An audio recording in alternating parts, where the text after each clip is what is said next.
어제는 제가 연약한 왕이요, 참 하나님 앞에 어찌 보면 조금 덜 떨어졌다 할까요? 하나님이 늘 안쓰럽게 생각하는 솔로몬의 아들 르호보암을 하나님께서 어찌하든지 그를 훈련시키시고 또 징계하시고 또 이끌어 주시면서 어찌하든지 그를 참 그 연약한 가운데서도 완전히 무너져버린 그 나라, 그 형편 속에서도 하나님께서 그를 붙들어 주시고 있었다 하는 말씀을 제가 드렸습니다. 그런데 오늘 말씀을 우리가 쭉 읽으면서 우리 마음속에 느껴지는 그 생각이, 하나님은 그 한 세대로 마치지 아니하시고 그 르호보암이 하나님 앞에 부족한 아들이었고 부족한 왕이었다면 그의 세대에 하나님께서 그에게 많은 시련과 징계를 주시면서도 하나님의 훈련, 하나님의 연단, 그리고 하나님께서 이끌어 가시는 것은 그 르호보암에 마치지 않고 이것이 그의 자손들에게 이어져 가고 있구나 하는 것을 우리가 발견하게 됩니다. 오늘은 어느새 르호보암이 세상을 떠났습니다. 어찌되었든 하나님께서 그 아들을 받으셨고 르호보암의 아들 중에서 아비야가 왕이 되었다. 그리고 그 아비야가 하나님 앞에 어떤 삶을 살았는지를 오늘 이 말씀을 통해서 우리들에게 보여주고 있는 것입니다. 그런데 참 얘기가 다릅니다. 그 아버지 르호보암하고 아들 아비야는 뭔가 달라진 것 같아요. 뭔가 하나님께서 이 르호보암을 통해서 그 부족했던 것들을 하나님께서 그 아들을 통해 채워주고 계시는구나 하는 것을 느끼면서 이 모든 것이 하나님께서 그 유다의 왕들 가운데 하나님이 그들을 붙들고 계신다고 하는 것을 우리가 깨닫게 되는 것이죠. 언제나 우리 마음속에 이것을 기억하는 게 소중한 것 같아요.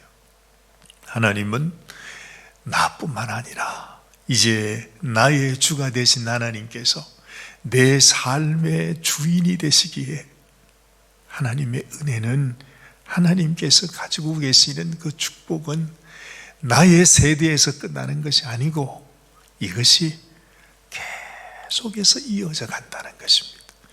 우리가 하나님 앞에 기도하면서도 절대로 좌절하거나 낙심하거나 포기해서는 안 되는 이유가, 설사 나의 삶 속에서는 시련과 환난과 고난과 온갖 어려운 연단들이 있다 할지라도 그것이 끝이 아니고 나는 이 세상에서 모진 고난의 삶을 살아도 이것을 우리가 잘 감내하면서 하나님의 손길에 우리가 붙잡히면 그 모든 것이 다 합력해서 선을 이루게 된다는 거예요. 참 놀라운 일이에요. 우리가 믿기 어려운 일이지만, 그래서 우리는 나의 생명이 끝나는 그 순간에도 모든 소망이 다 사라지는 것 같아도 우리의 소망을 잃지 않고 하나님께 감사함으로 주님께 나의 삶을 맡기게 되는 것입니다. 오늘 이 아비야의 이야기를 우리가 한번 살펴봅니다. 1절 말씀을 우리 다시 한번 읽어보십시다. 여로보암 왕 18째 해에, 여로보암이 18년 동안 왕으로 있었습니다. 그런데 르호보암, 이 아비야의 아버지는 이제 세상을 떠나게 되었죠. 그래서 아비야가 유다의 왕이 되었습니다. 예루살렘에서 3년 동안 다스렸다 했습니다. 자, 그런데 아비야의 마음을 한번 이렇게 생각해 보면 그 아비야의 마음에는 아버지가 가지고 있었던 것보다도 이 아비야에게는 너무너무 한이 맺혀 있어요. 그 아들이 자라면서 이제 그 사정들을 다 봤을 거 아니에요. 자기 아버지가 왕일 때에 어떤 일이 있었는지. 그 아비야의 마음속에는 아주 그 마음속에 불붙는 아주 그야말로 분노가 있었습니다. 누구를 향한 분노겠어요? 늘 아버지를 대적했던 여로보암, 그에 대한 아주 원한이 맺혀 있는 것이죠. 그래서 아비야의 삶 속에서는 평생 이 여로보암과 함께 전쟁을 할 수밖에 없었습니다.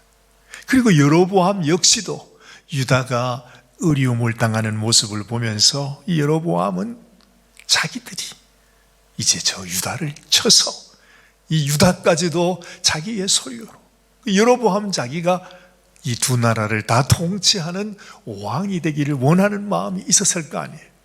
그러니까 이 아비야의 마음에는 너무너무 그 원한에 맺혀 있는 것입니다.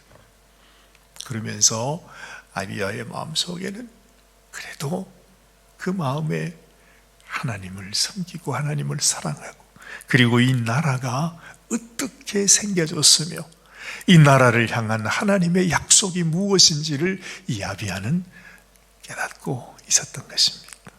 이 아비야가 전쟁터에서 앞에 헤아릴 수 없는 수많은 군사들을, 그 이스라엘의 군사들이 있고 자기도 유다의 부사를 모아서 이제 전쟁을 하고 있는 것입니다. 그때 그가 이렇게 선포하고 있는 모습을 보는데 너무 그 말이 정말로 이 아비야의 마음속에 하나님의 열정, 하나님의 분노가 있구나 하는 것을 우리가 발견하게 되는 것이죠. 4절 말씀을 한번 보십시다. 아비야가 에브라임 산중 스마라임 산 위에 서서 이르되 여로보암과 이스라엘 무리들아 다 들으라. 이스라엘 하나님 여호와께서 소금 언약으로 이스라엘 나라를 영원히 다윗과 그의 자손에게 주신 것을 너희가 알 것이 아니냐. 다윗의 아들 솔로몬의 신하 느밧의 아들 여로보암이 일어나 자기의 주를 배반하고 남봉꾼과 잡배가 모여 따름으로 스스로 강하게 되어 솔로몬의 아들 르호보암을 대적하였으나 그때의 르호보암이 어리고 마음이 연약하여 그들의 입을 능히 막지 못하였었나니라. 지금까지 일어난 상황을 그 아비야의 입을 통해서 그들에게 선포합니다. 너희가 아무리 권력이 세고 더 많은 군사들이 있다 할지라도 너희가 행한 이 일이 결코 하나님이 원하는 길이 아니었다고 하는 것이죠. 그러면서 그들이 얼마나 하나님 말씀에서 떠나서 하나님을 거역하고 하나님 앞에 악한 일을 하고 있는가 하는 것을 쭉 설명하고 있지 않습니까? 그는 하나님 앞에 이렇게 또 고백합니다. 너희는 우리를 향하여 지금 우리를 치기 위해서 이렇게 왔지만 하나님은 우리를 징계하시고 이 어려운 상황 속까지 우리를 몰아넣었을지라도 하나님은 여전히 하나님의 그 소금 언약을 지키시는 하나님이신 것을 그는 선포하게 되는 거죠. 10절 말씀이죠. 우리에게는 여호와께서 우리 하나님이 되시니 우리가 그를 배반하지 아니하였고 여호와를 섬기는 제사장들이 있으니 아론의 자손이요 또 레위 사람들이 수종들어 매일 아침 저녁으로 여호와 앞에 번제를 드리며 분향하며 또 깨끗한 상에 진설병을 놓고 또 금 등잔대가 있어 그 등에 저녁마다 불을 켜나니 우리는 우리 하나님 여호와의 계명을 지키나 너희는 그를 배반하였느니라. 이 아비야의 그 마음속에 자기 아버지 르호보암은 하나님의 말씀을, 하나님의 약속을 버렸다 했지 않습니까? 참 놀랍지 않아요? 그 아버지는 하나님이 주신 그 말씀을 소중함을 깨닫지 못한, 하나님이 자기의 왕이 되신다고 하는 사실이 얼마나 귀한 것인지 깨닫지 못해서 그렇게 어려움을 당하고 징계를 받았는데, 이 아들 아비야가 하나님이 우리 하나님이시다. 그렇죠. 우리가 하나님을 버리지 아니하였다, 분명하게 말하고 있습니다.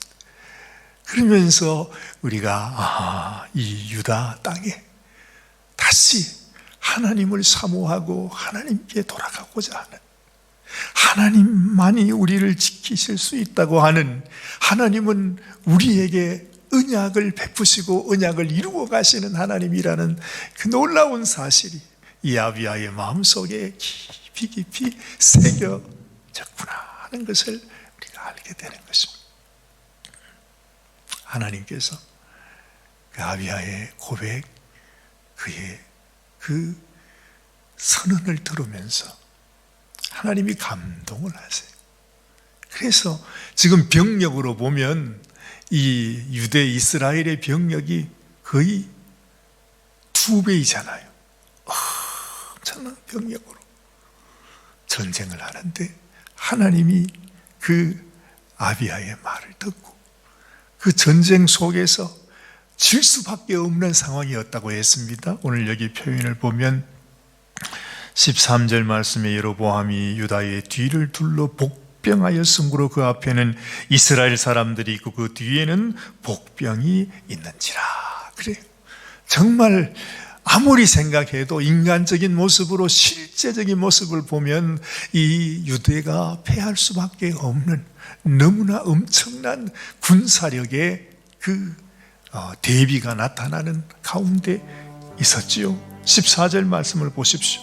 유다 사람이 뒤를 돌아보고 자기 앞뒤의 적병으로 말미암아 여호와께 부르짖고 제사장들은 나팔을 부니라. 하나님 우리를 하나님께서 구원하여 주옵소서 하는 그들의 마음이 이 말씀 속에서 그대로 드러나고 있습니다. 유다 사람이 소리 지르매 유다 사람이 소리 지를 때에 하나님이 여로보암과 온 이스라엘을 아비야와 유다 앞에서 지셨다 말합니다. 소리 질렀다는 말이 뭔 말이겠어요? 하나님, 우리에게는 아무 소망이 없습니다. 우리 힘으로는 감당할 수 없습니다. 하나님 앞에 부르짖으면서 하나님 앞에 정말 그야말로 부르짖고 외치면서 하나님의 이름을 부르는 그들의 모습, 우리가 상상할 수 있죠. 하나님도 그들의 모습을 보시고 하나님이 그 전쟁에서 승리하도록 하나님이 도우시는 것을 우리가 보는 것입니다.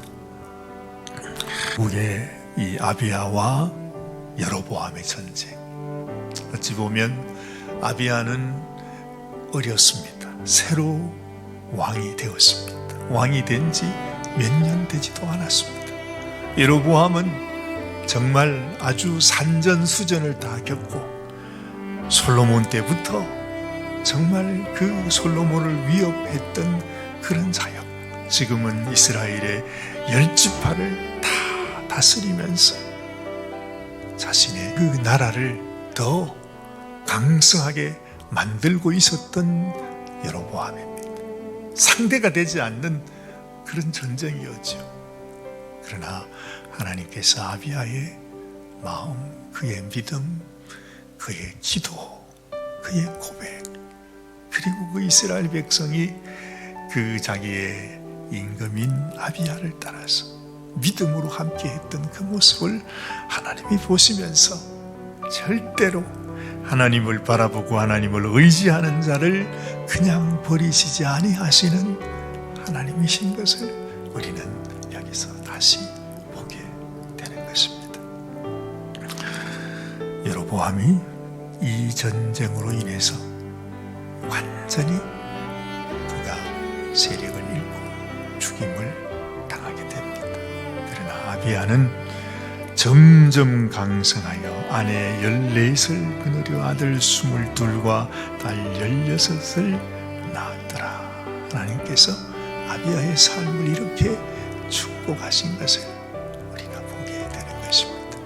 다시 한번 아무리 어려운 상황, 어떤 형편 속에서도 내가 하나님의 언약을 기억하고 다시 그 하나님의 언약으로 돌아가 하나님 앞에 나의 신앙을 고백하고 하나님을 의지하고 하나님, 나의 참 소망은 주님밖에 없습니다 하고 주님께 나갈 때에 하나님께서도 우리의 마음, 우리의 소원을 아시고 도와주시는 좋으신 하나님이시다는 사실을 다시 한번 마음에 기억하고 이 아침에 하나님께 우리도 외치고 소리 높여 부르짖는 그런 이 아침이 되시기를 바랍니다.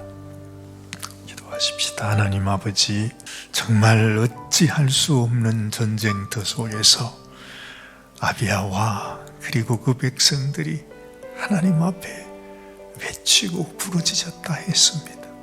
아무 소망이 없고 정말 어찌할 수도 없는 그런 난관 속에서 하나님의 이름을 부르며 하나님을 의지했던 그 백성들의 마음이 저희들의 마음이 되기를 원합니다.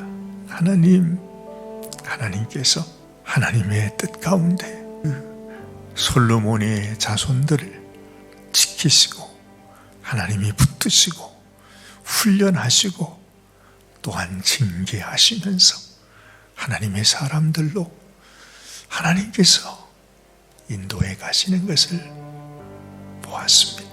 하나님, 우리에게도 이런 은혜를 부어주시고 우리도 하나님의 은혜를 입게 하시고 하나님 주시는 승리를 경험할 수 있도록 도와주시옵소서. 오늘 이 아침도 하나님 앞에 기도합니다. 주님, 많은 어려운 문제들 가운데서 우리 주님을 의지하고 주님을 바라보고 주의 이름을 외치며 주님께 나아가오니 하나님, 우리의 기도를 주님께서 응답하여 주시옵소서. 우리의 승리, 하나님이 주시는 그 놀라운 승리의 축복을 경험할 수 있도록 도와주시옵소서. 주님 앞에 모든 것을 맡겨드리오며 우리 주님 예수님의 귀하신 이름으로 감사하며 간절히 기도드리옵나이다. 아멘, 아멘.